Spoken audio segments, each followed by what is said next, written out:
Hello, Chemos! Maayong adlaw ka natong tanan. Iba yung energy ko ngayon. Level 101. By the way guys, nandito ko ngayon sa River Resort sa Indaha. Gusto niyo ba sumama? Halina kayo at samahan niyo ako.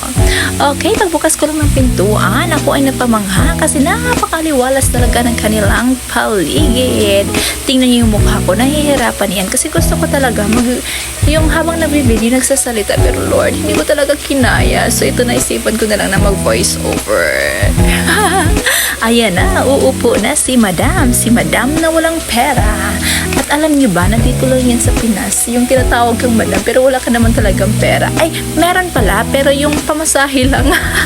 Kung nakikita niyo sa taas, yung may hagdanan pataas, yun yung kanilang function room. And of course, yung taga-video ko dito ay ang aking mga kaibigan na sina Blessing and Krisa. Ayaw nilang sumali. Ayan tuloy. Anong nangyari dyan? Ops. Andito pala kami ngayon para tikman ang kanilang mango sticky rice. Yung tawag ko dito is mango sticky rice ala Sureva Intahag. Next naman. Alam niyo doon sa loob, ang ganda ng interior design. Amazed na amazed ako doon kasi bet na bet ko talaga. Ang linis tingnan, napakaliwalas. And of course, yung buong building na rin maganda.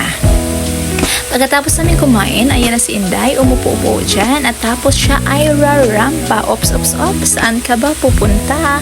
Ano yan? O, ano ba yung hinawakan mo? Umbrella bang tawag dyan? Ba't yung hinawakan? Bitawan mo yan, makasira ka pa dyan eh. Kulit mo talaga. Ang likot-likot. Guys, dito sa labas, yung nakikita niyo diyang may upuan, ba't ka ba napasayaw dyan? Anong meron? May nakikita kayong upuan dyan at saka table, pwede kayong kumain doon, lalong-lalo na kung may dala kayong mga 4 babies niyo. Doon kayo allowed, doon tayo allowed kung magdala tayo ng 4 babies. Actually, masarap doon tambayan, no? Pag kasi mahangin siya, and of course, napaka-relaxing ng paligid. May mga dyan, mga plants, may mga tanim sila, so mas nakaka-relax, mas nakaka-presko. And yung doon, yung may upuan doon, hindi ko alam kung cabin ba talaga yung tawag doon, ha. So comment down below kung tama ako or hindi. Well, tingnan na lang natin kung ano talaga. So, dyan sa habang nag-uupo-upo ka dyan, habang umuupo ka dyan, paano ba siya sabihin? Kasi hindi ko na alam kung paano siya sabihin. Meron dyang speaker, and meron silang music, yung tipong parang minamasahe ka sa sarap.